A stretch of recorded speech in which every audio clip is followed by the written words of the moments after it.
They're coming to get you, Barbara.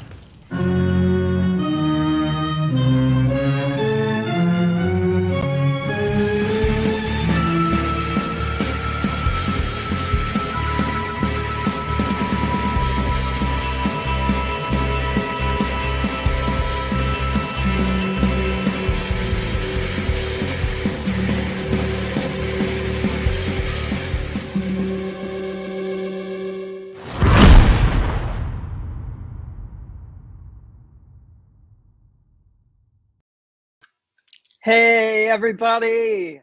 Welcome back to Slash-ful. I am your host, Sam the Damn Lens. I'm joined tonight by my brothers in horror, the people I couldn't live without. I'm joined by Casey the Killer Kelderman and Blakenstein Ginnathan's ghost, apparently. He's not on screen. Yeah, we're here. Mm-hmm. Yeah. How are you guys doing? Good. Blake is here. After, I can see him. After you guys find out my top 10, the audience is not going to want to see me. So this is all. We're all good. Yeah. We already my heard top his 10 top list 10, is and going to surprise some. I was going to say we already heard Blake's top 10. We killed him, and now he's just a ghost haunting this podcast. Santa's sleigh. Oh God. Yeah. Are you guys ready to talk good movies? Yes. Yeah, I'm ready to talk some great movies. And surely some movies that we all disagree on. Because I know we all watch different things and we all I don't know, guys. different things this year. I think we're gonna be on the same page with a lot of things this year. I already see one that I know at least one of you will not like that I have. Okay. So I can't wait to throw I know my there glass are of a water few and walk out of here. Casey and I disagreed on this year Mhm. too that are Okay. online where he was like, no, not my thing. So Yeah. So how do we feel about the I don't year know. of horror then? Okay. I think I was it was a great year. I was gonna say I kind of thought of last year where we had all these straight to VOD movies like Yeah. Dave Franco's The Rental came to mind. I was like, oh yeah, that was a movie that came out last year. It's like this year at least we got back into theatrical. All the stuff we missed last year finally came out. You know like what's funny, the big franchises were back, so that was cool. But I'm not spoiling anything by saying this, but I don't have a lot of big studio horror on mine. I have some. I don't have a lot. Yeah. So a lot of mine are still those indie straight to VOD movies because those get so weird and I just like that, you know. Mm-hmm. I was listening. It's like mainstream Hollywood isn't making horror comedies anymore, and you guys know I like my horror with a you really healthy dose of dark humor. I was listening to the Colors of the Dark podcast, and they did their top 10 a few weeks ago, and they had The Empty Man on theirs, and I was like, "What? Yeah, I know. I was confused. That came out. I'm like, I know, 2020 came out like in the middle of 2020. Yeah. Too. Yeah. So well, I think it was. It didn't gain cult August status until 2020. So but I was like, oh my God, can I include it this year again? And unfortunately, due to the fact that it came out in 2020, I cannot include it. I mean, it would be. You got to forgive them. The last 2 years have kind of felt like just one big homogenous glump, hasn't it? Like, yeah. I was gonna say that's kind of gonna segue before we get to the top 10. That I don't know about you, Sam, but me and Blake, we're gonna skip fresh meat. Yeah. Till next time. And maybe just kind of do some big fresh meat. But Empty Man was one of my fresh meats. I guess we'll save it for. I do have one recommendation really quick because it just dropped on Netflix. I just finished Archive 81, and it's really good. The last episode is not good, but the first 7 episodes are pretty incredible, and so I highly recommend that TV show. I was gonna say that came up on Colors of the Dark too, where I first heard about it. Yeah. I guess the only thing I want to bring up for fresh meat, and it's because last Slash-ful episode we had no mention of Scooby-Doo, and in between last Slash-ful episode, #DoHeads. In between last Slash-ful episode and this Slash-ful episode, I made up for it 5 different times. I watched Scooby-Doo and the Gourmet Ghost. I watched Scooby-Doo and the Legend of Thanasaur. I watched Scooby-Doo Pirates Ahoy. I literally just watched Scooby-Doo Zombie Island, and I also watched the live-action Scooby-Doo movie written by James Gunn and starring Matthew Lillard. So there, I have made up for being a bad do-head last episode. I am redeemed. I as the hashtag non-do head of the group, I have to stick to my guns, and I cannot remind you guys in a show to do it. You guys have to bring it up. But I know we brought it up on the Backlash show at least twice this past month. I know. So we at least made up for it. I do want to say we need to do a Scooby-Doo episode this year. Yes, because yes. I have never seen anything outside of like a TV show. So have you seen the live action? I've not seen the live action movie. So if we want to do those, we might have to do the live action ones, which is totally cool. And I would throw in Zombie Island. And I'll let for an you guys decide fair. when we do it too. So, but I'm totally game for that. Maybe that can be our big October. I'm totally cool with that. Scooby-Doo finally. Yeah. The Do-Head show. That would be cool. Or we could do it for my birthday in April, just so we can watch them all sooner. I'm okay with that too. I was going to say, if we did Fresh Meat, I would have a few Scooby-Doo movies on here too. But 2021 didn't have. We got Scooby-Doo and Courage. Was that the only one? Yes, I think so. Oh my God! Sam's fixing his top 10 right now as we're speaking. Well, we are going to have a lot of different stuff. Yeah. Oh God. Should we kind of get into parameters then? I'm going to let Sam finish his fixing his. We're good. We're good. I'm good. No, I'm not changing it because I was changing it like up to the minute before I logged on to this call. I'm not going to change it anymore, but I am adding one to my honorable mentions. So spoiler alert. Yeah, so the parameters of this, I think because all of us watched not just movies, but there was just a lot of good horror content this year, like TV, that kind of thing. We're kind of expanding it a little bit to my knowledge. Is that right? So that it's more just like our favorite horror things. Unless you guys have any books. Media. I don't have any books on mine or anything, but like I don't know. Yeah, I would burn you at the stake for doing something like that. So let's keep books off this. This is not a book podcast. Yeah. This is a movie podcast. I've read some great books this year, but none of them have been horror. So, and that's for a different podcast. So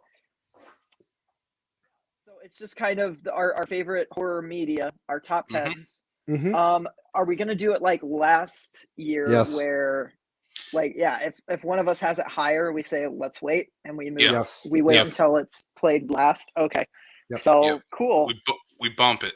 That's what we have to do. Sounds bump good. It. Bump it. We slash it higher. And we'll just go round horn and we'll start at 10 and work our way up to our coveted number 1 spots. I think pretty much anybody who knows me knows what my number 1 probably is. But you can't put Chopping Mall. It didn't come out this year. I know, but Chopping Mall is my number 1 of every year. I love that movie. Your number 1 horror moment of the year probably involved Chopping Mall, though. Yes. Yeah. Oh, for sure. Getting to meet Kelly Maroney, getting. Oh God, yeah. Whew. I'm starting to sweat just thinking about that again. That was incredible. It's the you can check out our slash-ful episode on Halloween-a-Palooza. It's on the feed, isn't it? Yeah. It is. Yeah, we break it down. We break down our experience there and how ridiculously, inhumanly sweaty I got. Like, Sam hasn't seen you put alcohol yet.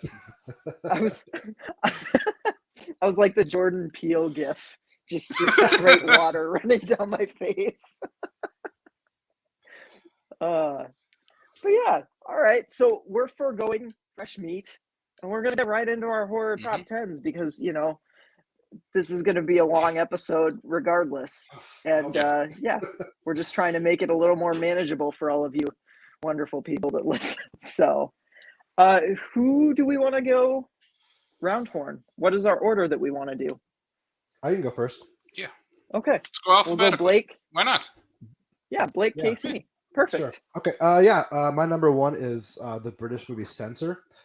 Oh, I'm sorry, my number 10. You mean your number? My bad. Your, Yeah, 10? my number Okay. 10. okay, yeah. I was Is- like, don't give it away. is Censor. Yeah, have you guys seen this at all? No, I have not. This was one yeah. of them that I was hoping to get to before this episode because I've heard it's great. Yeah, and I just haven't gotten to it yet.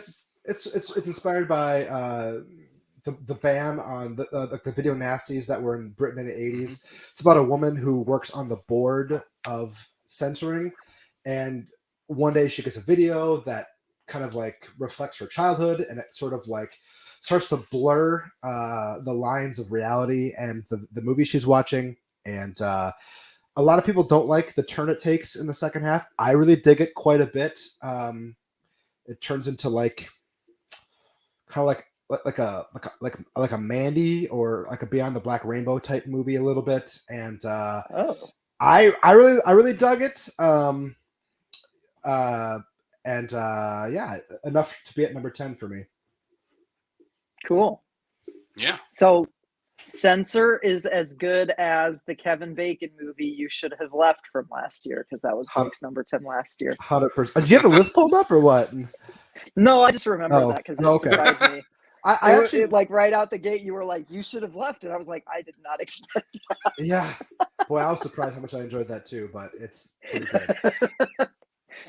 It was entertaining for sure. Yeah. Yeah. What'd you watch it on? I think let's do that after if we can. I don't remember where I watched it. Probably VOD. It's probably on VOD by now. Yeah. It's one I've for rent. been looking forward to checking out. So hopefully soon. Nice. My number 10 then is a movie we have right behind me. Oh my God! Really? Untitled horror movie. That's perfect. That's my number 10 too. Ah, oh my God! Nice. The trend that was kind of started in 2020 with Shudder's Host kind of continues here, and Unfriended before that, where you had the what's it called, like the screen capture? Is that what they? It's like Screen Life, I think. Screen Life. Screen Life. Yep. Because you've got like Searching in kind of that same category. That's more of a thriller than a horror, but yeah. A favorite of the show, The Den, as well. But yeah, I haven't seen The Den. I need to see. Maybe we need to do one of those, an episode, and do Host, Unfriended, and The Den or something, or an Untitled horror movie. This movie is a blast. Call it bias, but whatever.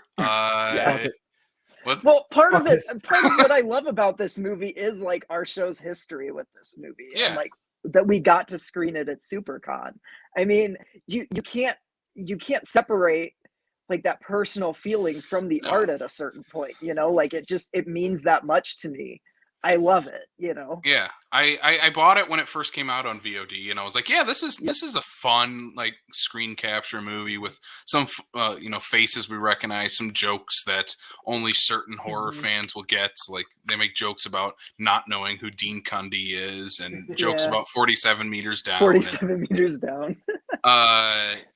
And directed by and written by Nick Simon, who is a Sioux Falls native, and he was a guest of ours at SuperCon, and we showed Untitled Horror Movie. It was the first time he had ever watched it with an audience, and for us watching it with an audience, it changed my experience, and I think that shows kind of in a way like what it's like to watch a movie without an audience and what it's like to get back to watching it with an audience, because the audience ate this movie up and was laughing at every bit. It's a crowd pleaser. It is a total crowd pleaser, and kind of that movie that was flying under the radar, and I think is starting to pick up steam. Another podcast that's friends of the show, Attack of the Killer podcast, they brought this up on their top 10 as well. Someone had it in their like 2 or 3 spots. So it's starting to pick up some steam, and it has a great cast, some great jokes, some great cameos as well. And one of my favorite scares of this year, which kind of shocked Nick Simon even when I told him that, is the scene where you have like Luke Baines like on the other side of the window. And it's incredible. It's he's like, I don't know if I was trying to be scary, but I'm like, it works, because it's a great jump scare. Well, and the whole audience jumped with that. Like, it was such a good receptive audience at SuperCon, and it reframed the movie. Like, I loved it from the get-go. I just like these kinds of movies. I like the witty banter. I like the reliance on like comedy and also building that simultaneously with scares. And I think this movie does that really well. I think it starts off like very much a straight up comedy, and it never loses the comedic edge, but it goes more and more into horror territory as the movie goes on. And I really appreciate that. There's some genuinely chilling sequences in this. And I think it speaks to the strength of this. So I talked to my mom into going to the screening at our film festival of this because I'm like, it's great, you're gonna love it. Thinking like she might not love it, but like I'm so excited to screen this movie. I want everybody that I know to come to this. So I got my mom to come to this, and she adored it. She is not a horror fan. She loved it. She like has a signed poster from Nick Simon and everything now. So I mean, if that doesn't just like speak to the power of like how this movie played specifically like at SuperCon, like I don't know what does, because yeah, the whole crowd was into it. And like I think I've watched this was one of the most watched movies for me of 2021. It was in my top Letterboxd stats. This reminds me of what was last year's Sam Dead. watches Dead. I watched this reminds me of so many times of this year's Dead for Sam, because I remember you talking about like how many times you watched Untitled Horror Movie just kind of in the background. And it is a great background type of movie. Yeah, because the dialogue is so snappy, you know, like it's a fun movie on just like an audio level where I don't know, I dig it. I dig it a lot. So I'm glad that we both had that on our list. I was kind of expecting it. I just wasn't sure. Yeah. So that's, I guess, both of our number 10s. Nice. Yeah. Sweet. So my number 9 of the year is The Forever Purge. I forgot that came out. This one, yes. Yeah. God. This is where this is where I feel like this movie series and reality sort of like starts to merge a little bit, and so basically The Forever Purge is about, you know, this family and I think it's Texas, and the purge happens very early in the movie. It's over within 20 minutes, and then like this rogue right-wing extremist group all over the country decides that the purge is like just ongoing, and they're going to kill everybody who opposes them. And like I said, I think like releasing this after January 6th of last year, they probably obviously had it, you know, shot by then, but the way the movie ends, it's super scary, because it's sort of, it leaves you with like the issue has not been solved, which sets up a sequel probably. And like the final shot of the movie is incredible. I love the series as a whole. I like every single movie in the series, and I think this is one of the stronger efforts. I'd say it's like top 2 or 3 for me. And I really dug it. I'm a big fan of Josh Lucas. And I'll always love it when Will Patton shows up, no matter how short of a time it is in a movie. And I did not even know Will Patton was in this. That's incredible. He plays a. Have you seen this, Casey? I haven't seen it. I haven't seen any Purge movie since the first. Oh wow! We should probably do a Purge episode. I know. Yeah. I think the first one is actually my least favorite. I would 100% agree. And with I think that's part of the problem. Is I'm like, I don't get this. When I watched the first Purge, I was like, okay, but this is basically a home invasion movie. Yeah. Give me like that's a city on fire. And so the second movie gave me that. And then the third one, I thought just upped the game. And so I really dig this. Election year is incredible. Yeah. Yeah. I really dig the series. I just think they have a really good grasp on where it's going. And I'll be curious to see what they do with this if they do another one. Not to spoil the finale of the movie or anything, but like the final shot is like of the earth, and like it's pulling out, and like America is like literally on fire, and the rest of the world is not, and it's just like this great like it's this great ominous like holy shit, like what happens next type of thing. So anyway, I love The Forever Purge. I was quite shocked that I enjoyed it as much as I did, and yeah, number 9 for me. That's dope, man. I was not expecting the Forever Birds to be on anybody's list, having not seen it, but oh my God, like that gets me so excited and bumps it up on my watch list.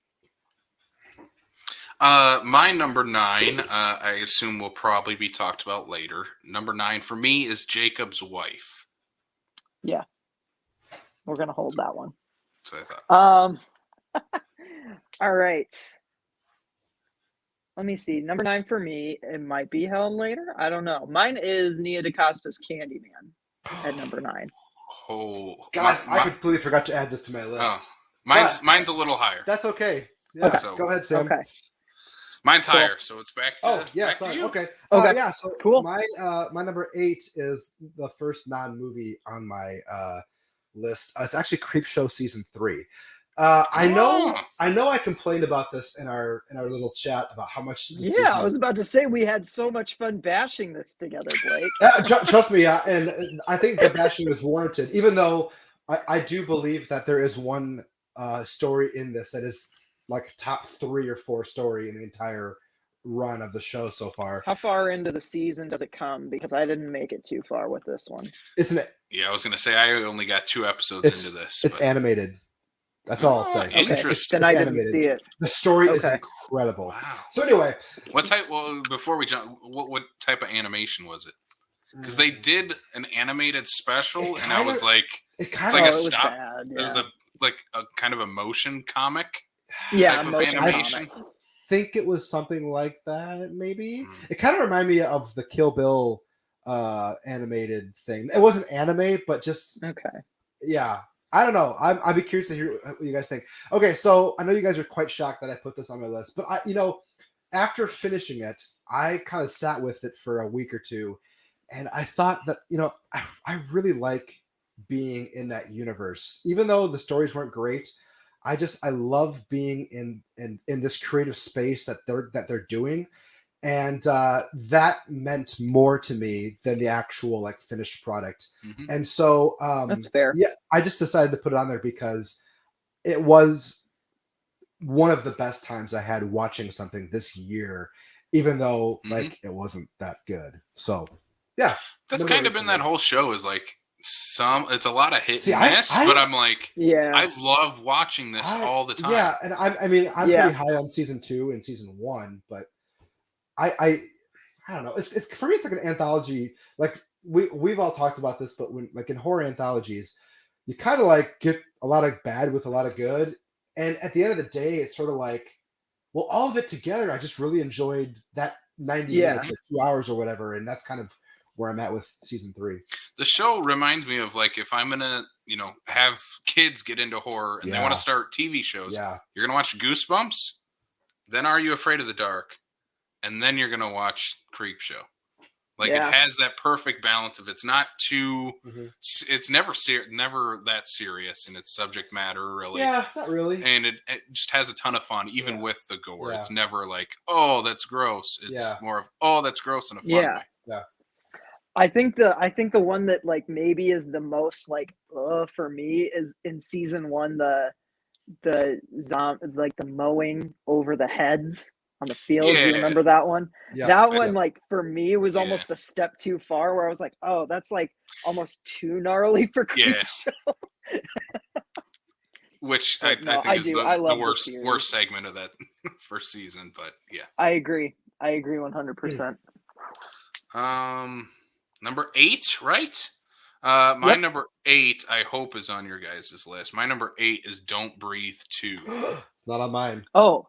It is not on mine, but I do really like that movie a lot. I agree. I like it quite This is probably, out of this entire list, the most shocking of how much I loved this movie. Yeah. Same, because I hate the first one. And I really did like this one. I like the first one. It's not I think the first one's way better than this one. Oh, it is much better as a movie than this one. But if I'm going to rewatch one, I'm going to watch this one because this one is just bonkers, balls to the wall, insane. Where it somehow takes the guy that in the first movie is clearly the villain and trying to inseminate women with a turkey baster. And you're going to start rooting for that guy. It's how do you do that? Everybody do else is that a by horrible making human everyone- being. We're gonna make parents try to kill their kid. Kill their kid. for her kidney or her heart or Yeah. something. Yeah. Isn't it? Yep.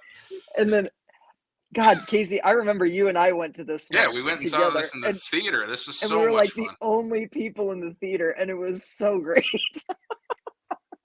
This reminds me of like when you go to a video store or you're gonna watch a like straight to video sequel to a classic horror movie. And you're like, yeah, this is probably not going to be very good.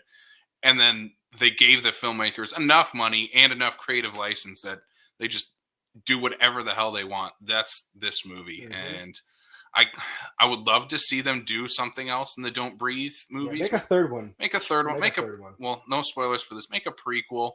Like that would be a ton of fun. Let us continue to root for the perverted old man who wants to inseminate young women. Bring back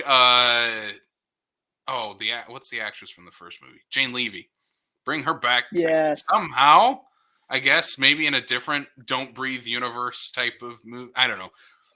Give us more movies like this. This is how you do. Don't Breathe, No Way Home. Yeah, just bring back all of them. Bring back all of them. Yeah, this is one of the most fun I had in the theaters this year too. So, yeah, this was a good time. I remember my Letterboxd review for this. I don't remember my Letterboxd reviews, but I remember my one for this because I said 0 turkey basters, 1 heartfelt apology for turkey basters the last time around, 4 stars. I was like, yep, this movie did everything that I wanted it to. It grossed me out. It had some cool, tense action scenes, and it apologized for going a little too far with me the first time around. So yeah, I dig that. Don't Breathe 2. All right, so it's my number 8, right? I don't know if this will be on yours, Casey, and I don't know if you even saw this one, Blake, but my number 8 is 10 Minutes to Midnight. Honorable mention. I've never even heard of this. Honorable mention? Okay. So it's not the Charles Bronson. No. So 10 Minutes to Midnight is work from oh my god, I'm blanking on the director's name. I'm thinking the Jacob's Wife person. Blomquist, yes, right? Eric yes, Blomquist. Yes, Eric, yeah. Yeah. So he teamed up with a bunch of genre stalwarts, including Caroline Williams and Nicholas. Why am I blanking on his name now too? From You're Next. Nick Tucci. This is all you, Sam. Yes, yeah. Yeah, Nick Tucci. Yep. Okay, so yeah. So it follows Caroline Williams as this aging radio DJ, kind of a tasty little like reference to, you know, her character in Texas Chainsaw Massacre 2, while also being its totally own thing.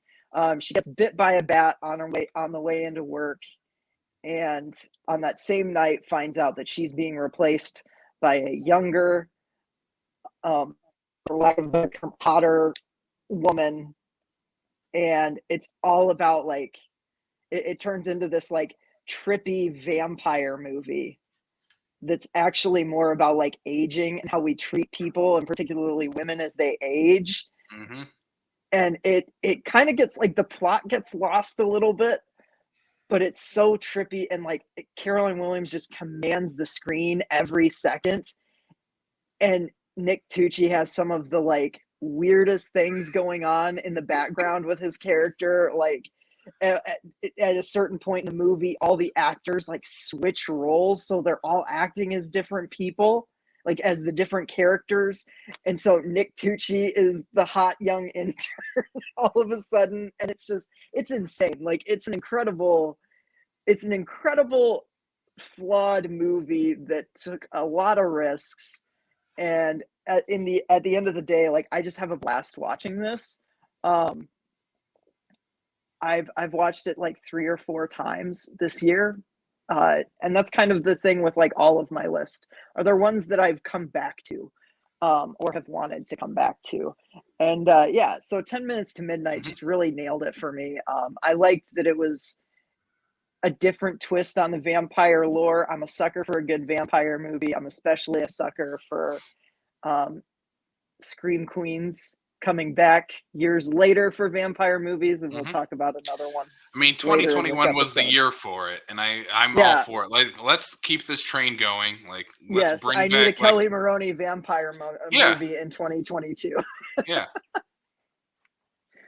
So it almost made my list. I was like, should I put Jacob's Wife or 10 Minutes to Midnight? I think Jacob's Wife is a better overall movie, but Caroline Williams has a fantastic performance in it. Caroline Williams was almost a Schmucky nominee for me, to be honest. I just think she's doing incredible work in this movie, and I really like this one.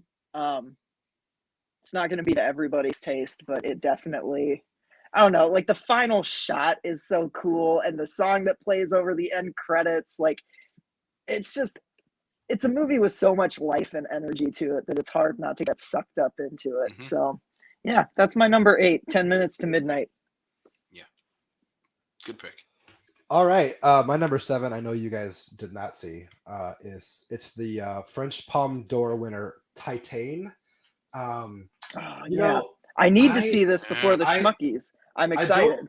I don't love this movie. However, it's just so well made. And I kept looking back on it, kind of like I did with Creepshow, and it's sort of like, I'm really impressed with everything that is done within the movie. It's made at such a high level. This is sort of like a love letter to David Cronenberg. This movie is directed by Julia DeCarnau, who made Raw about 6-7 years ago. A movie I liked a little bit more than this one. But this movie just stuck with me, and I think I'm obviously leaning positive on it because I probably wouldn't have included here. But it's like I said, it's just a well-made movie. It's well shot. It's well acted. It's a trans rights story. It's a story about unconditional love. A woman has sex with a car in it. It's about broken people who find each other. It's about broken people who find each other when they most need each other. It's just like a lovely movie that's incredibly violent and sexual, about love and unconditional love, and the way it wraps up at the end is something to behold. And so I decided to put it on my top 10 of the year. Yeah, nice. I was going to say this. When this was at the State, this is the same weekend as SuperCon, and already getting like literally SuperCon story quick. As soon as we got home, I left all of my stuff in my car, immediately crawled into bed, and fell asleep for 12 hours. Yeah, like I was exhausted. So to add something else to that I would have died. Yeah.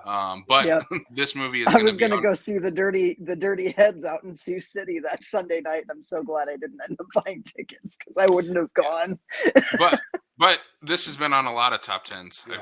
I've seen the L Squared podcast talked about it quite a bit on their top 10. So Sam, whenever you are going to watch it, let's do a theater room night.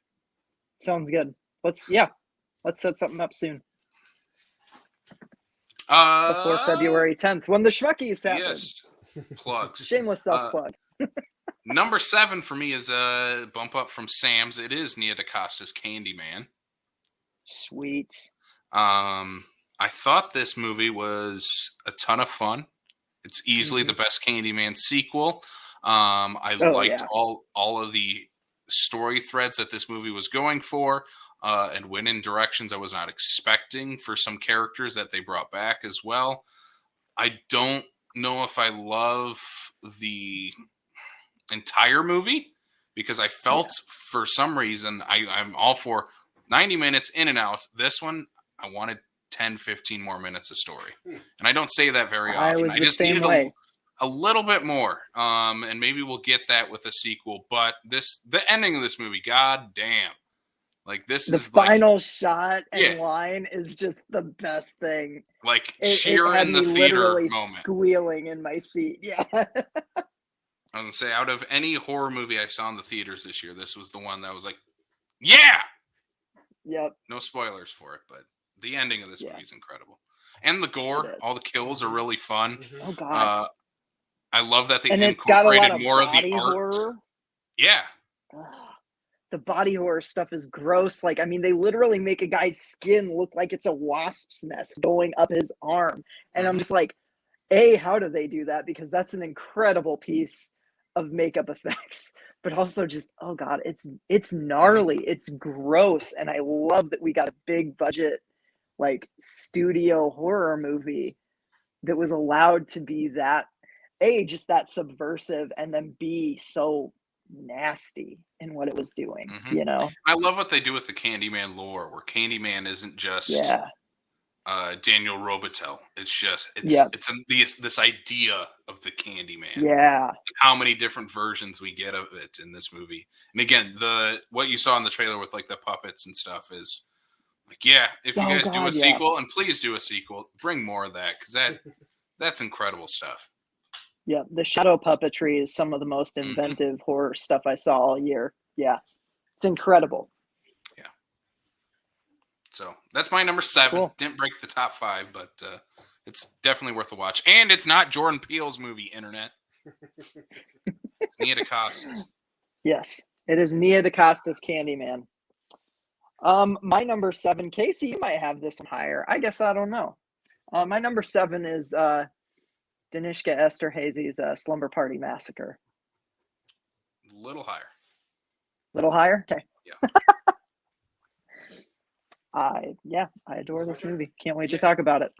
My next movie is The Night House, starring Rebecca Hall. I need to see that. I think David Bruckner directed this. Yep. Yeah, this is far and away, like, male, female, doesn't matter, like the best performance of the year for me.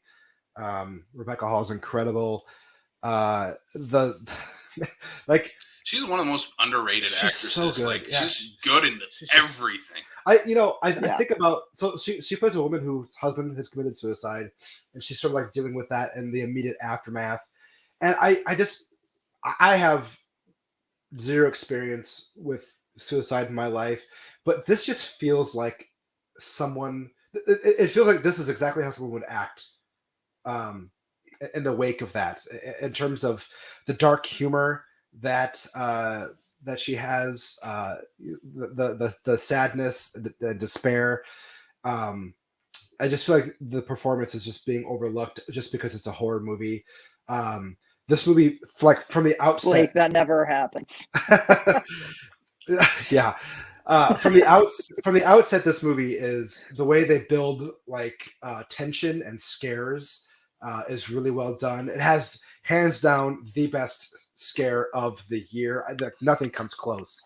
And like the more the mystery unravels, and the more you realize what you figure out what she's dealing with, like the way they frame this. I don't want to spoil the movie, but the way they frame this, like this demon or this entity that she has to deal with, like literally frame it within scenes how you see it. I've never seen done before in horror movies. It's quite remarkable, and I felt like everything for me paid off emotionally within the movie, and I just think it's a remarkable horror movie. This is one of those movies I wish a streaming service would have picked up. And because people that are talking about it and have seen it are like, this is the best horror movie of the year, one of the best. And I'm not kidding. Like, there's a scene in it where, like, I don't want to say too much, but like, it starts to lull you to sleep, like like on purpose. It's kind of like lulling you down a little bit, and then boom, it just drops the best jump scare of the year. And it just makes me so psyched that this guy's doing the Hellraiser movie. Bruckner is great. Like, I'm loving everything he's doing. I didn't love his other movie, The Ritual. The Ritual's fun. But I want to rewatch it because I might have been too hard on it. But this, like, I was completely enraptured by this throughout the entire thing.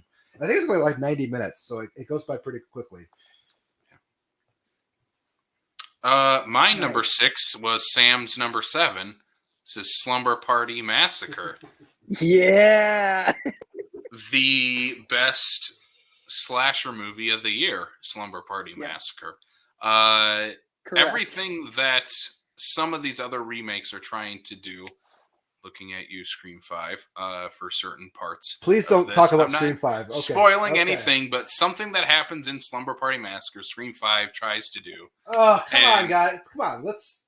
I'm not spoiling anything. You haven't watched Slumber Party Massacre. Yes, I have. Oh, you did? Yeah, I talked about the last show. That's right. But I'm not going to spoil anything. Yeah, that doesn't... I know what he's has talking about, has but, a guitar and kills people with it. No, Slumber Party Massacre is a ton of fun. Sci-fi, for some reason, can pull off these incredible sequels, remakes to these horror series. Leprechaun Returns is one that comes to mind. Of like, that might be the best Leprechaun movie, and it's a sci-fi original movie. Like, that's insane to me. Same with this movie. I mean, it's probably a better movie than Slumber Party Massacre 1 or 2. Slumber Party Massacre 2 is a ton of fun. Not exactly hard to beat. But... No, they're not hard to beat, but this has kind of everything you would want. Slumber Party Massacre 2 is good. 1 is fine. Slumber Party Massacre 2 is incredible. It is. And this has fun references to that, and just completely flips the slasher genre on its head in every way possible. Yep. Again, and it gives you all the fan service you want if you are a fan of the Slumber Party Massacre movies, or if you've never seen them and you're just flipping through the channels as a 17-year-old trying to find something to watch on a Friday night. Like, if you stumbled upon this as a high schooler, that's sure. This is how you... And hot guys for that. There is. Yeah. And they show off those hot guys. Yeah. The way that hunky boys, if you will. And the way that this movie subverts like the typical gaze that you get in a horror movie is just incredible. The shower sequence, the pillow fight, like everything, it's so great. I love that the characters are smart and decisive, and it's, sometimes it's still not enough, but like, oh my God, I don't know. Yeah. I appreciate what this movie is doing so much, and I had so much fun watching it. Yeah, it's never hard. Yeah, it's incredible. I don't know. I think for me, like, this is one of my favorite slashers of the last couple of years, and that's saying something, guys, because like Freaky was like one of my favorite. I think it was my number 2 last year, but like, God, Slumber Party Massacre just really works for me. I love this movie. One of the best kills of the year in this movie. The guitar wire. Yeah. Yeah. The thing that they could show, like, a guy's face literally getting obliterated and like disgustingly torn apart by a guitar wire. And they blurred out the guy's butt. That's okay.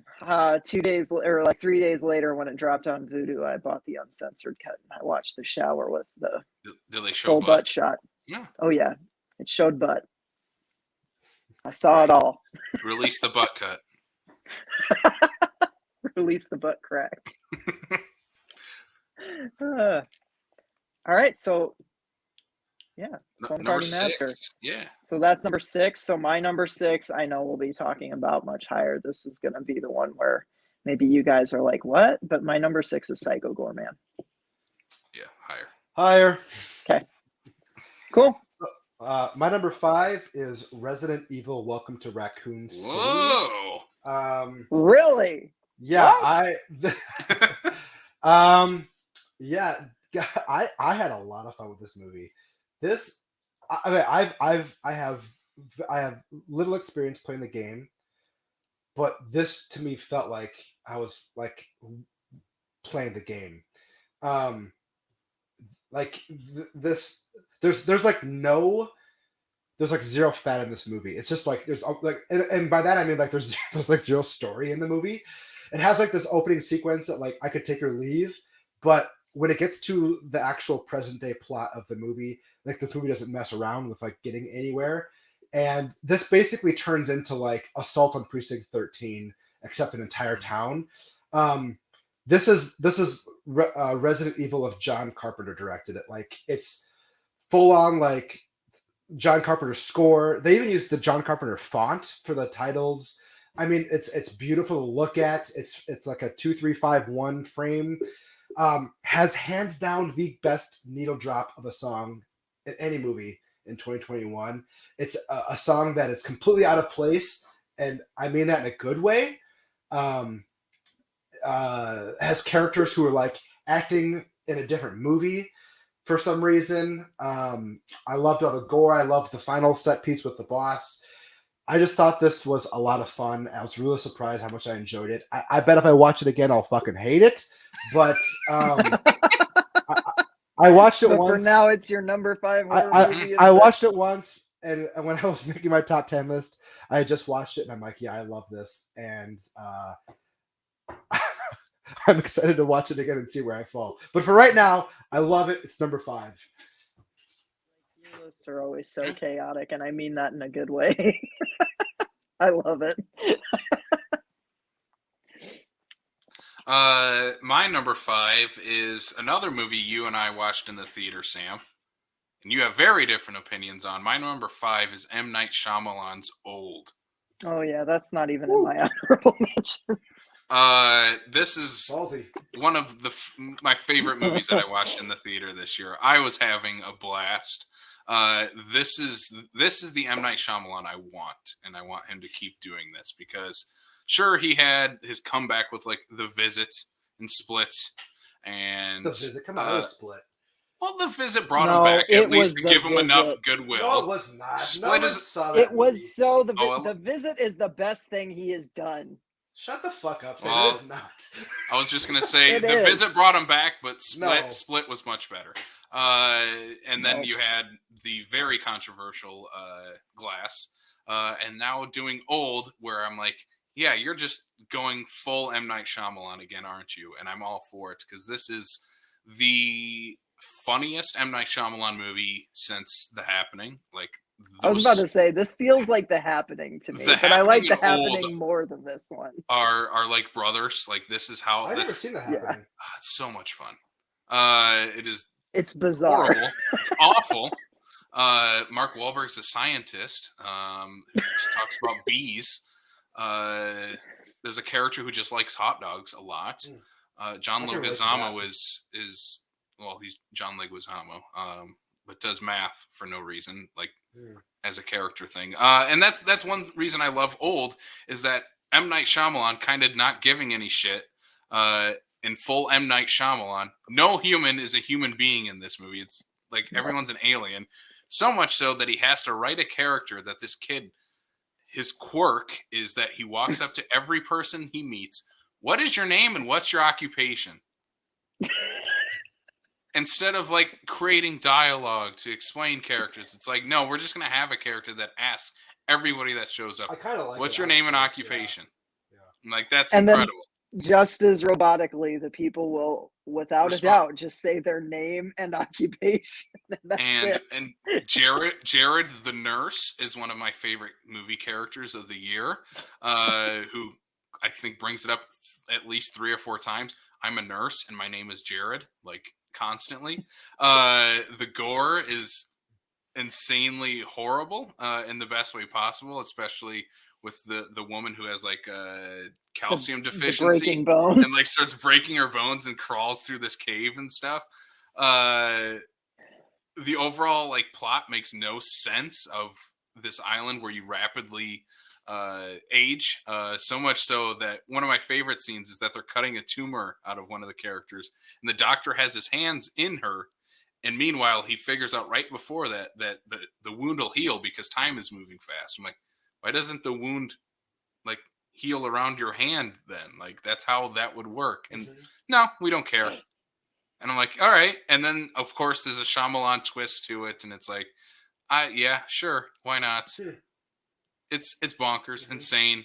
I probably agree with Sam's opinion of M. Night Shyamalan gives the best performance of the movie. He gives the best performance in this whole movie. Because everybody else is not a human being. I had Rufus Sewell in my 6th spot for Schmucky nominees, so Mm-hmm. I Really? quite enjoyed him, and yeah, I did. Yeah, I liked him a lot. All right. Yeah. So Old, top 5 of the year. All right. My number 5 is one that I don't think either of you have watched, despite me talking about it for months. I watched Seance like so many times this year. I haven't watched it yet. Nope. Simon Barrett's feature directorial debut. And Seance is set in this all-girls prestigious academy, and you got Suki Waterhouse as like your final girl. She's new. She's coming into the school, and she immediately like hits it off with the awkward shy girl, and also gets on the wrong side of the catty bitchy group that kind of like runs the dorms, you know. And you find like the cold open is like this girl dies as the result of a prank, and you don't really, it implies that she was murdered, but you don't really know, like it was ruled a suicide, and it was, you know, there's just like this mystery around it. And as this girl starts her first year at this academy, she's kind of trying to figure out like what happened to this girl that she took the place of, essentially, because she was like in her old room. And the way the mystery unravels is very slow, and it's like it's kind of a slasher, but it's also like a haunted school kind of movie. And when it gets to the third act and Simon Barrett like peels back all the layers and like shows you his end game, it's like, oh my god, yeah. Like there are so many people that talk about the first 2 acts of this movie being like boring, slow, or like seeming like something that the movie wasn't. I'm like, that's all like kind of by design. Like it's very much a slow burn to this climactic, like balls to the wall. I love how, frankly, the ending is probably pretty fucking stupid, like, but it's also the coolest thing ever. And the final shot is so like so sweet, and you don't expect it. Like there's this relationship at the core that just, I don't know. This movie is so weird and eclectic in all the different things that it's trying to do, and I don't necessarily know if it does them all super well, but when it mixes all together, it works for me. And I love this movie. I kind of find it hypnotic. I've watched this one quite a few times, and the score by Sicker Man is just incredible. It's my favorite score of the year, and I've listened to it almost like nonstop while I've been writing this year. Yeah, Seance is absolutely one of my favorites, and it is streaming on Shudder now. So, like anybody listening to this who hasn't seen Seance, give it a shot. You might not care for it. I get some of the criticisms behind it. It's just a movie that really, really worked for me. And I think Suki Waterhouse just delivers a powerhouse performance. Yeah, I love this movie. Absolutely adore it. So Seance is my number 5. Oh, okay, yeah. Up to you. My number 4 is Psycho Gorman. Higher. Okay. Mm-hmm. My number 4, I don't know if it's on your guys' list. I'm cheating with this one, by the way. I'm putting the entire Fear Street trilogy at number 4. Oh, I do not have that, but I do like that. So, yeah. I put it here. There's definitely one standout of the 3. It's the 1978. I think is easily the best of the 3, but you can't have that one without the first one. You can't have it without the last one. You have to have all 3. And for me, like, this was the big horror event of the year, because it's like every week that they every Friday, I think Netflix released it. Whatever. And I'm like, that's a ton of fun to come home every Friday, and you're like, well, here's the first Fear Street. Next week we're gonna watch the next one, and then like I just imagine being in high school when these came out, and I would have brought all of my friends over, and every Friday night we would have watched all 3. You know, it's a ton of fun. Like, I'm glad that we have a big horror event like this, because I can't think of another movie we had like that. At least in the last couple of years, where it's like everybody's watching this and everybody's talking about it, and it's 3 movies you're watching every single week, and the movies are a ton of fun. Like, they're not great, but doing exactly what they're setting out to do, being these teenage slasher movies and paying homage to a lot of them. The cast is a ton of fun. I love that the cast is playing different characters throughout That's fun. the series too. Yeah, I think it's this series is a blast. 78 is, like we said, I think we did a whole episode on this, right? I believe so. Yeah. Yeah, we did. And yeah, I really do like these. I love that it's like such a big, like it's like you said, the biggest horror event of the year, and it's literally centered around like a queer romance, which I think is like something that I appreciate. It's the weakest part of the trilogy, though. I agree with that. I wish that the love story at the center was stronger. I just think that the representation itself is so cool. Like, I don't think we would have gotten this even 10 years ago. You know what I mean? The crazy thing about this too is I can't remember what studio produced these, but then they're like, it might have been part of the Fox Disney thing. And they're like, yeah, we don't know what to do with these. And so Netflix bought them. And then they did the 3 weeks, of releasing them. I hope they keep the other thing annual thing with them. Mm-hmm. Yeah. The other thing I really like about these is the fact that they're marketed towards teens. Like, I think it's definitely like teen horror, but they are hard R. Like, they don't hold back on the actual horror. And you don't have as many movies that are like that anymore. Like, they're either PG-13 and like the violence and the horror elements are like a little watered down, or they're a hard R that's marketed towards adults, And I think this was kind of a nice, they're hip. Right? It's something we're missing nowadays, is because you look at those 80s slashers, they were for teenagers that were going to the movies. The Scream era is like, that's not marketed towards 30-year-olds. Scream is marketed towards kids in high school that think, Matthew Lillard's hot and Sarah Michelle Gellar is the hottest woman on earth. That audience, aiming at teenagers and not pulling punches. I think we still need more of that nowadays, and we just don't get a lot of it. But this year kind of showed a different side of it. I think Fear Street is definitely one of them. Slumber Party Massacre, I think, is also aimed at that same audience as well, without pulling punches. So we're in the right direction. And not saying anything about Scream, but watching that, it was all high schoolers in our theater. So okay. Yeah, I think horror is in slashers especially is going in a good direction. Yeah, I agree with that 100%. All right, so it's my number 4. Yes. Okay, my number 4 might be higher on your guys' lists. I have number 4 as being Malignant. Higher. Okay. So my number 3 is Malignant.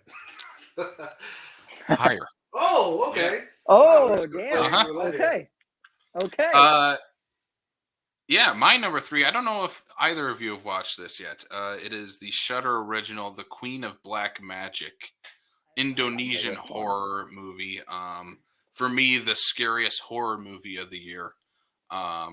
It's about this family that returns to this orphanage that these brothers and sisters grew up in, and kind of uncover this mysterious dark past that maybe involves a witch, maybe involves like real life horror of abuse and stuff like that, and how those two things intertwine. But yeah, for me, this is one of the scariest, or is the scariest movie of the year, aside from another movie we'll sort of talk about. But as far as like feature films, this gave me chills. This is the same team that did, what's that other Indonesian horror movie just came out a few years ago? It was a remake. Can't think. Like Satan's Claw or something, or something like that. I'll think of it. But yeah, The Queen of Black Magic is like kind of my underrated movie of the year. Like, not a lot of people are talking about it. I wish more people had watched it this year. But yeah, and also as far as a foreign language movie goes, it's very like streamlined, Americanized foreign language as well. It's it's only 90 minutes long. Nothing too crazy as far as dialogue heavy. There's a great scene with this kid popping in this VHS tape that he's not supposed to be watching and sitting there watching it. And we're kind of in his shoes. Like, kind of reminds me of Shyamalan's Signs, where you have Joaquin watching the alien walk by. Like, we're watching it with him type of thing. So yeah, this movie's incredible. I highly recommend The Queen of Black Magic. And yeah, Indonesian horror is awesome. I'm going to pull up that title. I got to figure out what it is. But yeah, that's my number 3, The Queen of Black Magic. Cool. Okay. So my number 3 is Edgar Wright's Last Night in Soho. Does anybody have that higher? I never even heard of this one before. Are we doing do you not have this one? Are we doing best or worst of the year, Sam? Wait, what? Are you serious? Yeah. Did you not like this? No, I did. I like this. Is not. This is not. Oh, okay. Yeah, I'm okay. kidding. All right. Kidding. Yeah. Can I talk about it? Yeah, absolutely. It's on your list. Okay. Yeah. Okay. I'm sorry. I'm so confused. I can't see Blake. I don't know what he's messing with me. He's haunting. Yeah. Okay. Yeah, he's haunting me. Last Night in Soho is Edgar Wright's. What is it? His 6th movie now? Not including 7th. Wait, because he did the Sparks Brothers thing too, right? Well, either way, this is like his first foray into something that's non-comedic. It follows a young fashion student who moves to London to go to school for fashion stuff, and her roommate is an obnoxious piece of garbage, horrible person, and so she goes and rents a 1-bedroom apartment in Soho that is kept very much like the 60s, which is a time period that she idolizes and that influences her work, by this very kind of just blunt and straightforward talking old lady. And strange things begin to happen. When she falls asleep, she enters the 60s, and she's following this young woman, Sandy, played by Anya Taylor-Joy. And they are she's trying to figure out, she's just enraptured with this girl, and then finds out that she's been brutally murdered, and is trying to find out what happened, who did it. Meanwhile, these ghosts are coming into the present and haunting her, and it takes a twist at the end that I know is where it loses a lot of people. I think that the twist is brilliant. I think that from the twist on, the movie definitely tiptoes a line into is this gonna stick the landing, or is this gonna have a very mixed, muddled message? And there are a lot of people that disagree with me on this. I know Casey's one of them, but I think that it toes that line perfectly, and I don't think its message is lost in any way. I really I watched this movie, and I haven't stopped thinking about it since I watched it. I just think Thomasin McKenzie and Anya Taylor-Joy are incredible in their respective roles. I think they do exactly what the script needs. There's a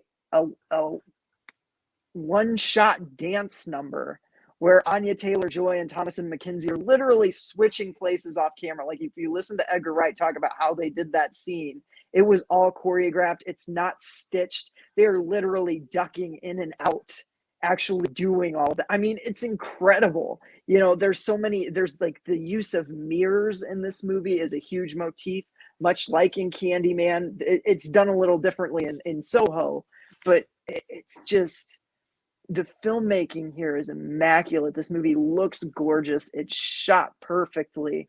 I adore this movie. And I haven't watched it since I saw it in theaters, but I'm hoping to pick up the Blu-ray soon so I can revisit it, because I really dug this one. I think that Diana Rigg in her final performance just nails it. I think the ending gives her a really interesting, just something really interesting to do as an actress that could have easily gone south, and I don't think it does. yeah, I dig this. I dig Last Night in Soho. I'm actually kind of shocked it didn't make either of your lists or even honorable mentions. But not you, Casey. But I feel like I heard Blake. Like Blake, I feel like you like this one more than I do. I like it quite a bit. It's just sort of like after a few weeks after I watched it, it's just sort of like it left me a little bit. That's all. okay. I think it's very good. Okay, that makes sense. I mean, yeah, I forgot if I brought it up on the last show, but like I've walked in Soho before, so it was really cool to kind of see this movie explore these streets that I kind of spent a few hours walking around and That's getting cool. to know. And I had a lot of fun with the movie. I'm not as high on Anya Taylor-Joy as most people are. I thought Thomasin McKenzie was incredible in it. I think it's a very awesome horror performance, and the like promo still of her like blocking the light with her eyes and her makeup. I think it's gonna be an iconic, like the final shot of the trailer, and it's then gonna like be an iconic shot for years to come. Yeah, it's my favorite. Well, maybe not my favorite, but I think it's one of my favorite Edgar Wright movies. I think it's one of his best, and he hasn't missed for me. It's his best horror movie. He really hasn't. This made my honorable mentions. I voted for I'm Anya surprised Taylor. it made your honorable mentions, actually. I voted for Anya Taylor-Joy in the Schmuckies. I thought she is incredible. Okay. My problem, again, is the characterization of the secondary characters, and the third act falls apart for me. Yeah. But I think, again, there's no denying, especially the dance number is one of the best scenes of 20. He's a pure filmmaker. Yeah. He's great. It's incredible. And the performances are great by the two female leads. And Matt Smith is good too. I think he's really good in this. But it just starts to fall apart for me. But if it would have stuck the landing, it would have made this list. So, man, I know I'm kind of alone in that. I know that a lot of people don't like the ending, and it just shocks me because I think it's, God, I just think it's, I don't know. I just think it's such an emotional gut punch ending, and I kind of dig it. But yeah. Cool. All right. Top two. My number two is probably the cultural phenomenon of the year. And this kind of, it's not quite horror, but it's adjacent enough. It's Netflix's Squid Game. I just thought, like, this was, like, in terms of, like, we live in an age now where it's so hard to stay in the frame of cultural relevance. And for me, Squid Game, like, was like the Tiger King of 2021. It just like, it was people were talking about it for, I feel like 2 months. And, if you haven't seen it yet, it's about this guy who just makes mistake after mistake after mistake. He doesn't learn. He's a very, very bad father. One day he runs into a guy in the subway who's like, hey, if you want to make extra money, call the number on this card. He does, and he ends up in this game where he's fighting for his life. And the incredible, like, the way this show sort of like uncoils its mysteries is quite remarkable. You like, obviously you're sort of like, if you're watching it, you know something's going to happen at some point. But if you're kind of just like watching it willy-nilly, the first time you find out that like people are dying in this game, it's quite shocking because of the game they're playing and how it's played and the way they kill people. And the kind of incredible thing about the show is like you never get used to people dying. Like every episode's a new game that they're playing, but they find ways to show how these people die, and it still affects you with every death. With every supporting character that ends up getting killed, you find yourself emotionally invested. And I'm not entirely sure I love the ending of the show, but I understand the need for its ending. But I just for me, the emotional payoff of all these characters, the show, the games themselves were fascinating from beginning to end. There's an episode in the middle of the series that is straight out of like Old Boy, like in terms of shocking violence. And I think for once, for me, the product lived up to the hype. And like I said, I did, like, in terms of cultural zeitgeist, like this, it felt like for me this was the number one thing of the year. And again, it just lived up to that hype. Very nice. Yeah, I was going to say, by the time I finally caught wind of everybody talking about Squid Game, and I asked Kayla, "Can we watch Squid Game?" She's like, "Well, I already watched it." Oh. We haven't spoken since. No, I'm kidding. But we're gonna have to rewatch it because that it is this year's Tiger King, the big cultural zeitgeist movie for Halloween. Yeah. And the Tiger King reference is spot on because I haven't watched it and I don't really have a desire to. It was memed to death. Like, you saw Squid Game memes everywhere. So yeah. My number 2 is one that was on both of your list, is Malignant. Nice. My favorite studio horror movie of the year, because Warner Brothers just gave James Wan a bunch of money and he spent it all for sure.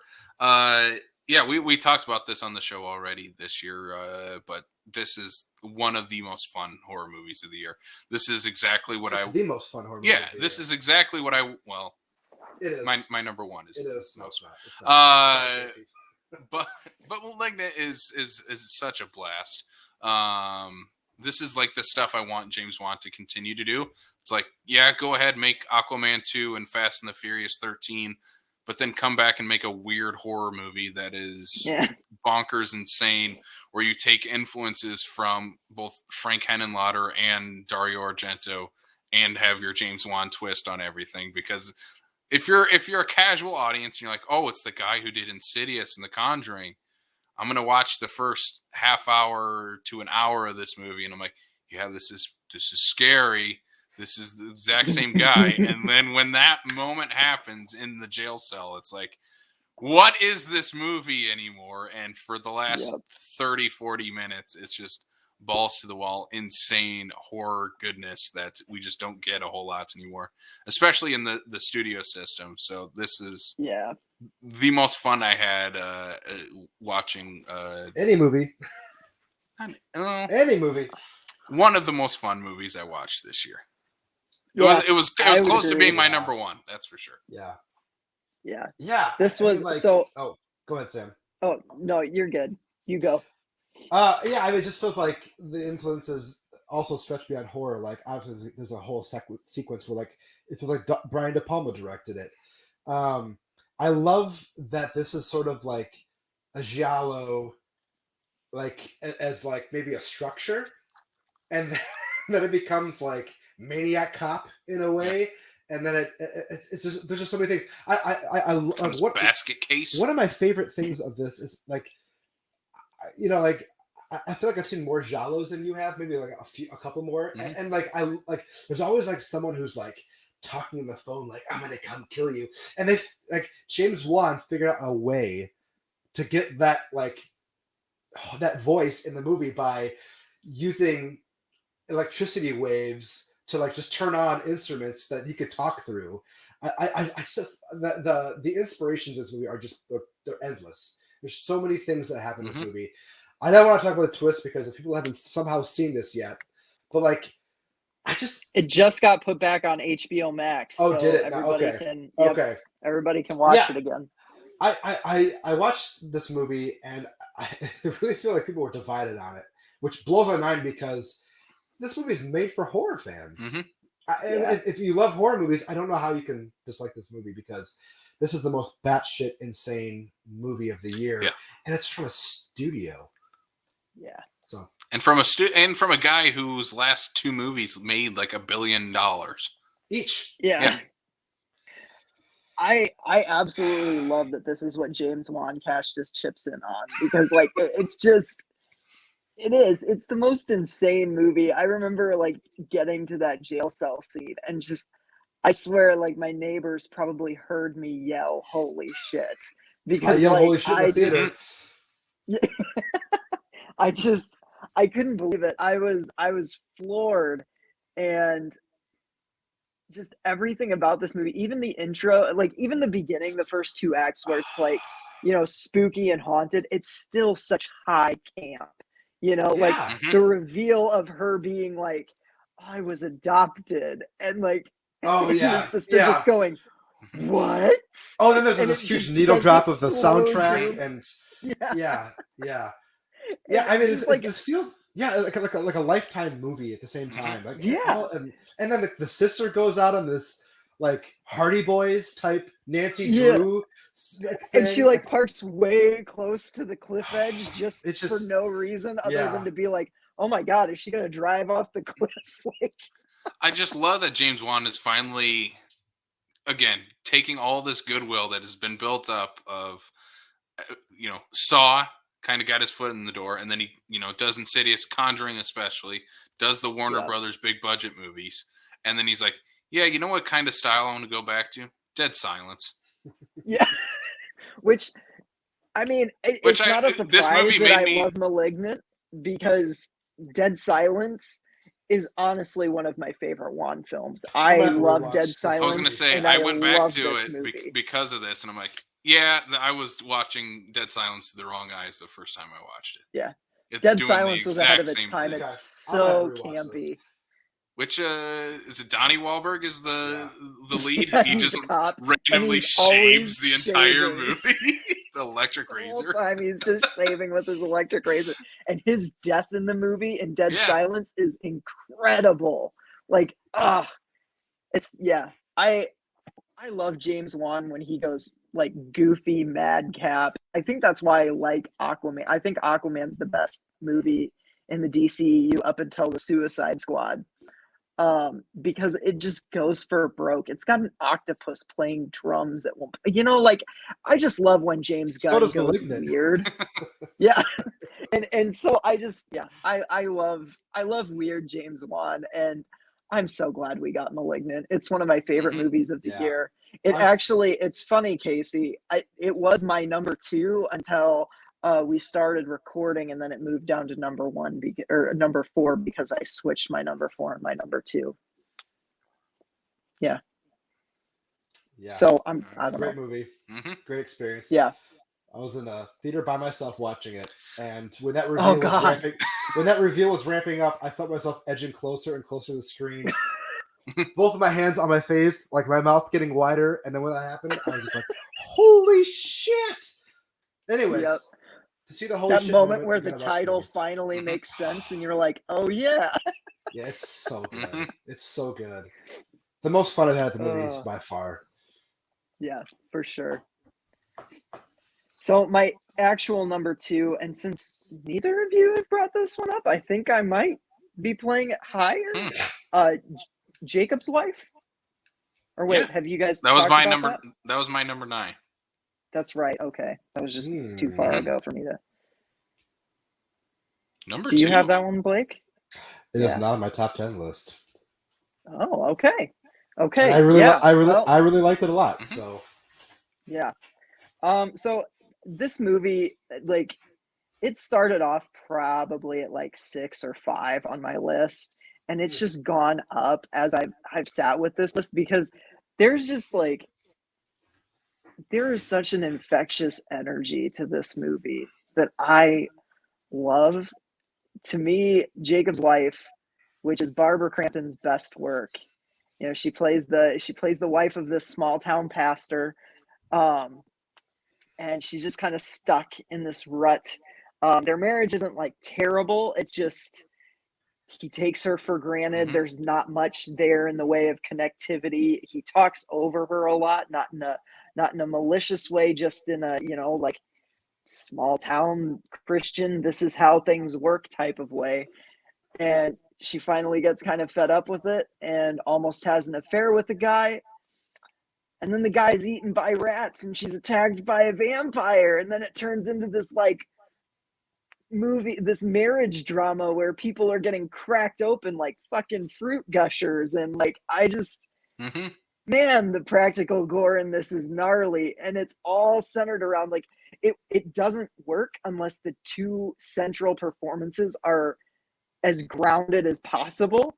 And that is where Barbara Crampton and Larry Fessenden as the titular couple just shine. I think they're so fucking funny in this movie. I'm sorry, I'm swearing a lot, but this is slash lot. We go explicit, so we're okay. I just the way they bounce off of each other and the little barbs that they take as they're trying to figure out essentially what to do now that Barbara Crampton is a vampire is hilarious. I mean, Larry Fessenden has like the best line in the movie, which is like, drinking blood is not exactly a sustainable lifestyle. And I just love that.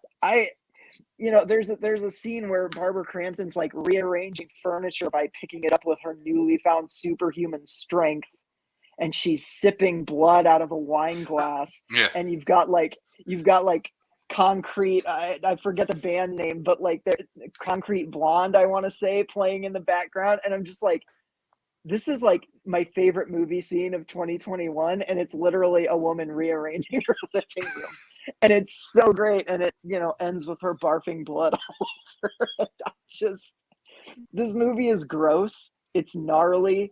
Bonnie Aarons is in it as like the Nosferatu life coach, like feminist life coach that's teaching Barbara Crampton how to like take control of her life. And the thing that I like the most about it is it doesn't wrap up its ending in a nice little bow. Like, they're still having to figure out this marriage. Like, when the movie ends on a glorious final shot, it's not over, like their struggle is literally still just beginning. And I just think that's such a cool ending, because it's not like teasing a sequel or anything like that. It's literally just, in real life, these things don't just work out in the snap of a finger. And I love how it merges like the real life mundanity of like working on a relationship and trying to fix things with a gory B-movie cheesy vampire plot. I don't know. There's nothing this year like it. There's nothing any year like this movie. And it just, I don't know. It made such an impression on me that I just had to put it up at number 2. It's the reason that I subscribed to Fangoria, is so I could read the Barbara Crampton article about producing this movie. I was like, oh, Barbara Crampton's talking about Jacob's wife. Yeah, I'm gonna subscribe to Fangoria and get to read that. So I love this movie. It's one of my favorites. Yeah, I have similar feelings that I do with 10 Minutes to Midnight. The lead performance is just so incredible. I mean, there's a reason.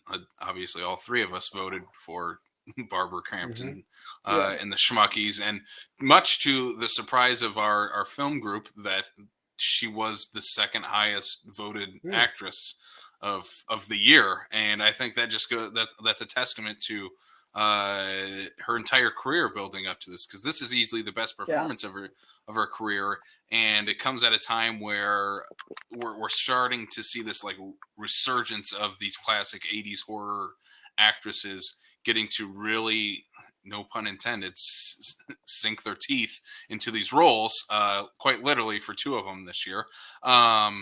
This movie is last year that Marriage Story came out? Yeah. No. 2 years ago. 3 or 4 years ago. 2 years ago. Yeah. 2 years. Okay. 2 years ago.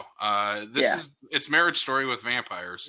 And it's more fun than watching Marriage Story 2. But if you're gonna do relationship dramas in horror, why not throw vampires into the mix with Barbara Crampton and Larry Fessenden, because they are incredible together. And Travis like Stevens, necks open, like the Pillsbury dough rolls. That's what it is. Like it's like when you tap the Pillsbury dough roll against the side of the counter, it just goes. It's like that's how everybody dies in this. Those juice, the plastic juice pouches where you had to twist the top off, and then you can just squeeze it out. Like, that's the blood in this movie coming out of people's necks. Travis Stevens, I'm so excited to see what else he does, because his first 2 movies so far have been complete blast. I think I like Girl on the Third Floor more than Jacob's Wife, but both are I still ton of fun indie indie movies. movies. Check it out. Yeah, it's suburban Evil Dead. Oh yeah, man, that sounds great. I mean, it's not as good as Evil Dead. I'll make sure I say that, but it's good. Cool. Yeah, that's.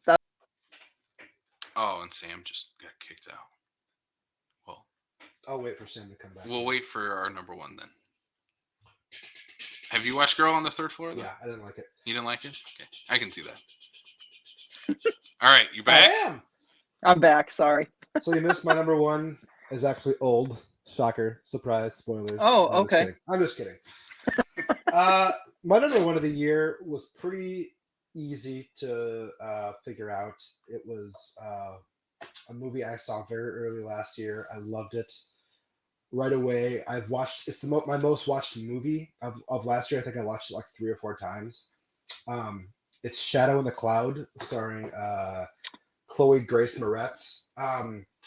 This one made my honorable mentions. Yeah, this movie is just a ton of fun. It blatantly steals maybe like the most famous Twilight Zone plot. It kind of adds a few little wrinkles to it. It's basically about this woman at the height of World War II. She's in I think she's in New Zealand, and she gets on this plane. Special orders from some general, has a highly confidential package with her. No one can look inside of it. Only she can. She gets on this plane, and she has to be separated from the package because of just how much space is on the plane. She gets put in like this lower gun turret of this plane. Think of like Luke Skywalker in the Millennium Falcon in Star Wars. And she's stuck in there. And while the men on the plane are trying to like figure out who she really is, or not maybe figure out who she is, but just sort of like understand why she has to come on the plane, she thinks she sees a monster on the outside of the wing of a plane. And so she has to like deal with these guys while also fighting off this monster while she's locked inside of this gun turret, and she cannot get out. All the while, the Japanese are attacking the plane with their fighter planes. This movie is only like an hour and 15 minutes long. It goes by super quick. This is essentially like a one-woman show. She's put in this turret right away, and the movie is in this turret with her for 50 minutes. Good like chunk of the runtime. It's just Moretz, and then you hear the voices of these men in the plane. The movie like literally only slows down for like 2 minutes while Moretz gives like this monologue about why she's doing what she's doing. Otherwise, it's rock and roll cinema from beginning to end. When you think like the movie just can't get crazier, it does. I'm not going to say what happens because I don't want to spoil. It's a lot of fun what she ends up doing in the movie. The movie gets a little too preachy for me. The movie is basically about toxic masculinity, a topic I'm kind of like sick of seeing in movies, but it's fun to a point in this. Although it does get like I said, it gets a little too heavy-handed at the end. But this movie is so much fun. I'd say it's even a little heavy-handed at the beginning with like the like onslaught of like sexist language. I'm like, God, like this is almost pushing too far right from the get-go. There's like there's one guy who's like, oh my God, I'm gonna fuck that girl. It's kind of like, okay, like let's tone it down a little bit.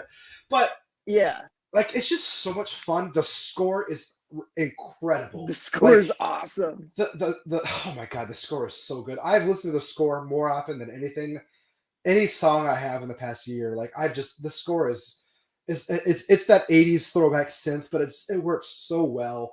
The needle drop when the title card pops up, like it's like if this played at like a late night at the state where like the crowd was like loose and like intoxicated when the Shadow in the Cloud title sequence drops with that synth, like people be fucking hooting and hollering. It's just so much fun. Like I said, I've watched it 3 or 4 times. I've never been bored once watching it. It just rocks so hard. For me, this is like what I would call it's rock and roll cinema. Like it's just beginning to end, tons of fun. The stuff that Moretz does, like it'll have you on the edge of your seat. The reveal of what's inside of it. I'm not even gonna get close to revealing what's inside of this package, but like it just amps up the stakes even more. It's just a ton of fun. I love this movie so much. It starts off as like Overlord meets the Twilight Zone and ends yes. Don't watch Roadhouse. The trailer. Just don't watch the trailer. This is on Hulu right now. Just push play. Yeah. It's so much fun. Yeah, easy go decision into for it blind. Me. Very easy decision that's for me. That's so cool. I'm glad that's your number one because I just watched it this month and I didn't put it on my top 10 just because I was like, I don't know about recency bias, you know, but like it's a lot of fun and I really dig Chloe Grace Moretz in this. Yeah. Just some of the acting choices she does in the beginning that seem weird work because of later moments that pay off. And I'm like, oh shit, like she's doing all of this on purpose. Yes. Like, there's one character trait she has that I'm not going to ruin, but there's one character trait she has. And then all of a sudden, like she drops it and the guys figure out like, whoa, wait a minute. Yeah. Who is this? And it's like, holy shit. And there's another part where like, there's a plane flying at their plane and she's asking for permission to fire. And like the guy's like, no, you don't. And she's like, I wasn't asking for permission. And she cocks the gun and just starts unloading on this plane. It's just like, it's a lot. I just love this movie. I love it. Yeah, go ahead. The scene on the wing where she's like, oh my God. Well, don't say too much. It's terrible green screen, but it's still the most intense sequence ever. I'm like, I'm on the edge of my seat, and even with the like TV level CGI going on in that, I'm like, oh my God. Oh no, oh no. Yeah. It's funny, like I dug this movie a lot. Yeah, that's awesome. Is Sam there? Yeah. Oh, okay. Sorry. Yeah. I haven't watched this yet. I need to get this one. It's been on my watch list literally since it came out. We rent out the theater room and like turn this up and like it's so much fun. Yeah. Easy decision for me. This would be a solid theater room one, yeah. Mm-hmm. My number one should probably be no surprise to anyone, because I love hunky boys. Psycho Goreman is my number one horror movie of the year. We've gushed about it since we've all watched it. It felt like for a while it was like every time we showed up, each one of us had watched it, and we talked about it again and again and again. This is the most fun I had watching a movie this year, because this is a horror movie this year, but this is like everything I would want out of like if I was going to make a horror movie, or if I was going to have like a horror movie presented to me like on a platter of what do you want out of a horror movie? It's Psycho Goreman. It's this like riff on Power Rangers, or like the take on what if Thanos showed up on Earth and this little bitchy little girl had all the Infinity Stones and controlled him, and he had to do every one of her, every whim she had, he had to do. Just the overall like level of like care to weird like Star Wars side characters too. Like these feel like all like either Power Rangers villains or Star Wars side characters with all the bonkers costumes, especially the Space Council. Yeah, like the Space Council, led by like this like angelic looking heroine, like in any other movie, that's the character we're following to beat Psycho Gorman. And this movie somehow is like, no, you're going to root for Psycho Gorman and you're going to hate the angelic hero type of character. And it's a ton of fun. The girl in this I think she's incredible. She is exactly the right type of personality to be in this type of movie. I get why she rubs people the wrong way, but for me, it just totally worked. In this I don't think this movie works if she doesn't act the way she does, though. Yeah. Right? Like, what warlord is gonna stand down even if with someone who has the stone if they're not a total like little snotty brat? You know what I mean? Mm-hmm. Yeah. God, this movie is great. Yeah, I mean, Greg is my favorite movie character of 2021. I love Greg. I need a movie with Greg and Jared from Old. Just those two having a conversation. Yeah, I love that PG shows up as Dr. Alan Grant at one point for no reason, just dressed like Sam Neill from Jurassic Park. Yeah, I just this is so much fun. I rewatched it about a month ago, and I was getting ready to be like, okay, that didn't hold up, but it totally does. It's just I love cheering for the bad guy, and like there's so many great lines where like Psycho Gorman legitimately wants to kill kids in this, but can't. He doesn't know if he I wants love when the kid when the kid asks his dad if there are monsters in the world. Well, son, I think humans are the real monsters. Greg, I mean.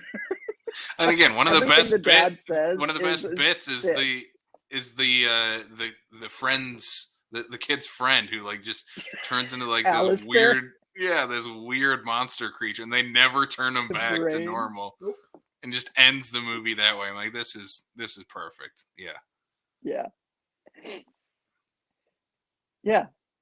Somehow it's so mean-spirited, and yet it still gets you to laugh along with it. Oh, I love this movie. It's so good. Yeah, it's amazing. I have no idea what Sam's number one is. Yeah, neither do I.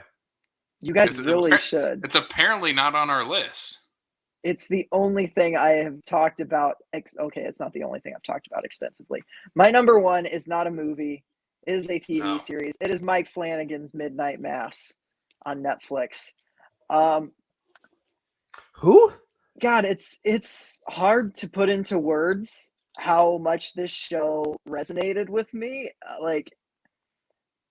I'm a huge fan of Flanagan's. I think Hill House and Bly Manor are incredible.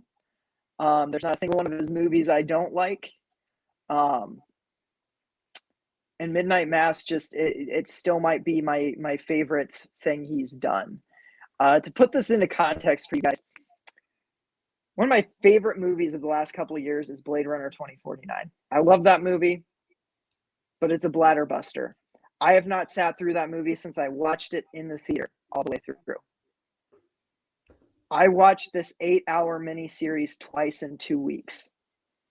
Like, it just hit me.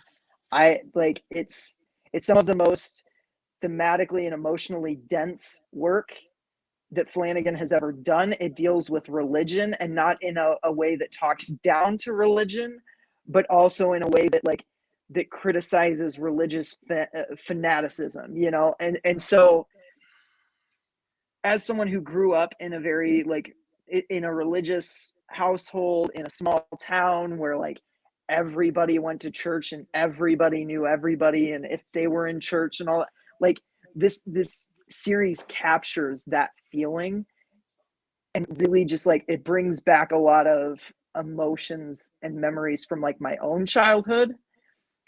And then it has these deep theological discussions while also being fucking terrifying. And I don't want to spoil the actual subgenre this movie is for anybody, so I'm not going to go into this one as blind as possible, because when you find out what this series actually is, it's a shock. And what they do with this particular like the horror lore and the tropes around this subgenre are so interesting. And they weave it into the religious themes so well. And I hear people all the time talk about how like this one didn't work for him because it's so monologue heavy. It feels like Flanagan is stopping the story to just like let his actors act. And I kind of don't disagree with that. But at the same time, I find that every performance in this, every actor is at the top of their game.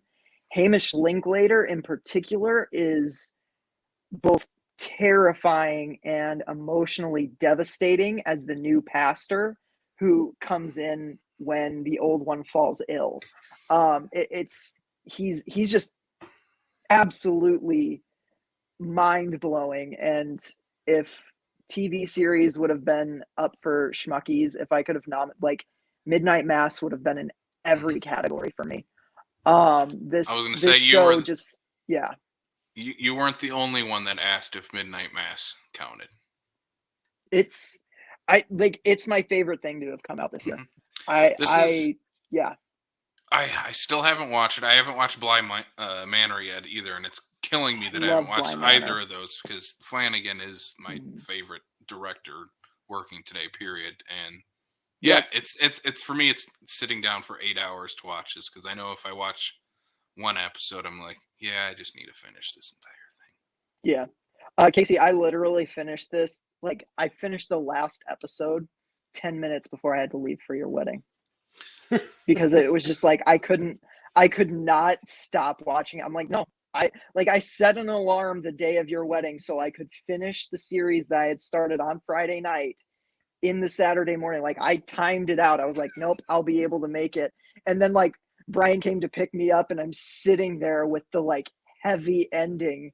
And I was just like, Brian, I'm sorry. I'm not going to be able to talk for a little bit while I process what I just watched. I'll be with you in about 10 minutes mentally.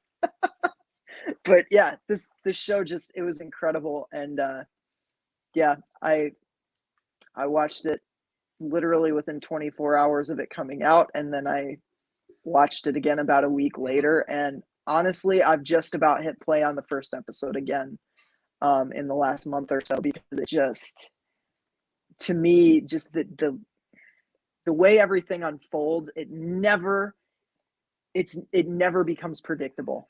There's episode 5 is gut-wrenching and it takes the series in a completely new direction and it works. You know, I can't say enough good things about Midnight Mass. It's like everything that I have seen pales in comparison to it. It worked for me on every level. So that's my number one.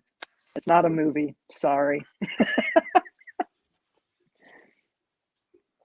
But yeah, that's it. That's my top 10. Yeah. Cool. Woo! We did it. We did All it. Right. We did it. Should we did rattle it in off under 2 hours? We did. Should we rattle off a few honorable mentions and that we all had? Yeah. Blake, what do you got? I really liked Army of the Dead. I thought that was a lot of fun. Oxygen, the Alexander Aja movie. Oh, yeah. Werewolf Within is a lot of fun. I enjoyed Spiral. It's a fun one. Yeah. I'm just kind of like going through. I didn't make a list of anything, so just kind of going through my what I watched this past year. Sorry, guys. Yeah, I'd say Spiral was probably one of my honorable mentions too. I liked Spiral a lot. VHS 94 is fun. Halloween Kills lessened for me over time. Don't Breathe 2, you brought that up. That might be it. Last Night in Soho, obviously. Coming Home in the Dark probably should have made my list. I thought that was a pretty incredible movie. The Paranormal Activity movie, Next of Kin, is a lot of fun. And that, I think, is it. Yep. Cool. I had Last Night in Soho, honorable mention. 10 Minutes to Midnight, honorable mention. I also had VHS 94, honorable mention. That movie's a ton of fun. I also had Paranormal Activity and Next of Kin, which is the best Paranormal Activity movie since Paranormal Activity 3. Breaks Someone's got every to give rule. me their Paramount login. I'm not gonna. It breaks every rule that is set up in the other Paranormal Activity movies, but I don't care. It is so much fun. What else do I have? The Stylist was a ton of fun. Like subversion of the slasher genre. Maniac meets hairstylist. Superhost almost made my 10 spot. I had so much fun watching Superhost. Yeah. Probably if I watched it again, it might fall out of the top tier of this year, but I don't know. I had a blast watching that, and again, such a fun lead performance in that movie too. Yeah. What else did I have? 13 Fanboy was a ton of fun. Yep. Again, maybe just bias on our behalf because of our connections to the movie, but I genuinely thought it was a ton of fun. Kind of a meta slasher for Friday the 13th fans. And then the one that I thought of putting on this list because it is the scariest thing I saw all year, but I just decided to leave it off because it's a documentary. But Night Stalker. The Richard Ramirez one. Yeah. Again, for documentaries. Again, had an incredible soundtrack. Also scared the shit out of me. I could not watch this at night. And even during the day was hard. I had to make sure Kayla was in the house because it is the most unnerving documentary I think I've ever seen. It's incredible on Netflix right now. Check it out. I forgot one before you go, Sam. Blood Red Sky on Netflix is a lot of fun, and I still have to check that one out. It's pretty crazy. It's a little long, and it begins at the end, which I really hate. But it keeps like mutating into something new, and it gets really incredibly violent. So I like that one quite a bit as well. Yeah, my honorables. I really liked Shadow in the Cloud. We already talked about that. 13 Fanboy. I had that one on mine too, just because it's fun. It's cool that we have a South Dakota connection to it, but it's also just I don't know, seeing all those fan favorite Friday the 13th actors in one movie. It was fun. It was a good nostalgia trip. If you're a fan of the Friday the 13th. The Friday the 13th franchise or just slashers in general, you should definitely check it out. I also put Superhost in my honorable mentions. I think you liked the movie more than I did, but I recommend the movie just on the Gracie Gillen performance alone because I think she's incredible in it. Mm-hmm. And then the two, I know Blake, you hated this one, but I loved The Boys from County Hell. I thought it was great what they did with the vampire lore. I think it's terrifying that the vampires don't even have to be in the same room with you to drain you. That movie really worked for me. And I would have put it in my top 10, but I already had 2 vampire movies in there. And I was like, everybody knows I love vampires. Maybe I just keep it to 2 instead of putting 3 in. And then one that really killed me, I wanted to ask you guys if I could just make an 11 list because it killed me that Bloodthirsty was not on mine. I've talked about that on the podcast a few times, but it's a really moody, emo werewolf movie that 16-year-old me, I would have watched this thing, 10 times in a month. I really liked the soundtrack to it. It has some original songs that I think are really good by Lowell. And so, yeah, I really recommend Bloodthirsty. That's also streaming on Shudder, so you can check that one out there. I recommend that one. I liked it a lot. So those are my honorable mentions. Yeah. Right on. Oh my God. 2021. What a year for horror, right, guys? Mm-hmm.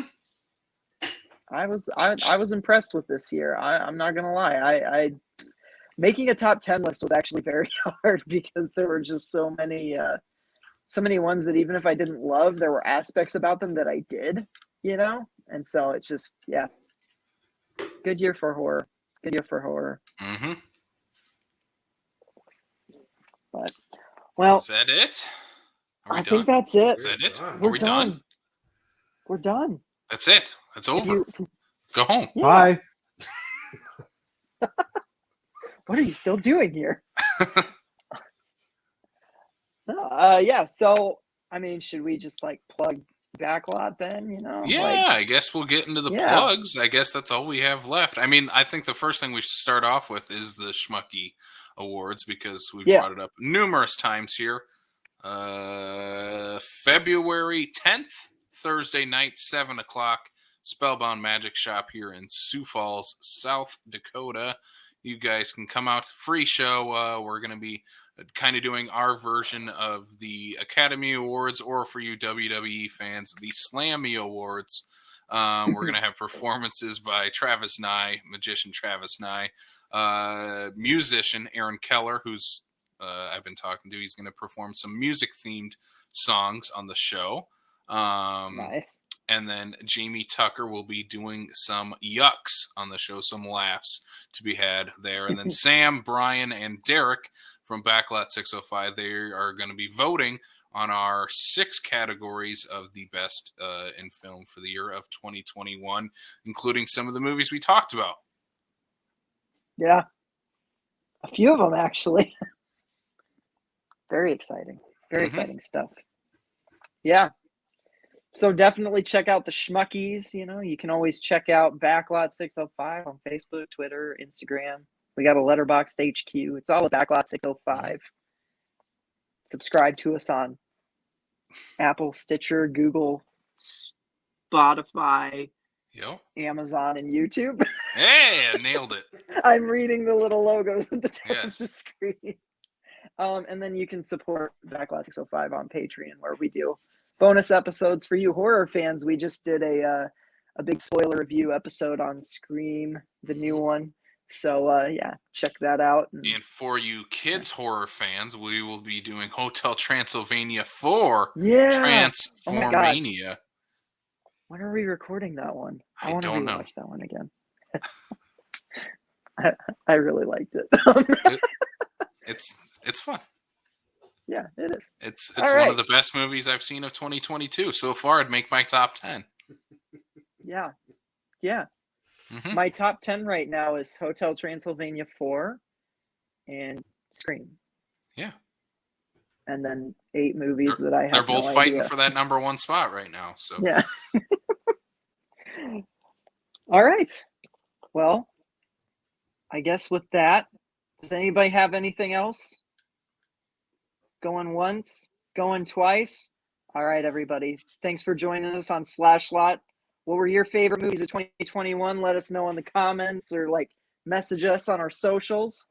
Yes, please. Spook y'all please later. Inundate my message box with your vitriol. I want to hear the hatred. Yes. Tell Blake why the new Resident Evil sucks, I guess. Yeah, I would love to hear that. Rewatch it, dumbass. You're wrong. All right, y'all. I'm Sam the Damned. This is Casey the Killer and Blakenstein, and we'll all spook you later. They're coming to get you, Barbara.